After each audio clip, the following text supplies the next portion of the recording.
Hello everyone. Today we will talk about how to fix the app of Spotify.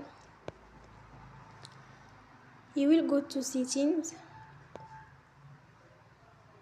Then we click on apps. After that you will search the app Spotify and you will click. Then you will on force stop. After that you will go to storage. Then you will click on clear cache.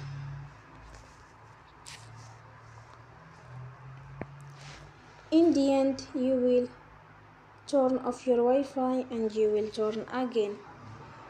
Don't forget to support us by like and subscribe. See you next time and thank you for attention.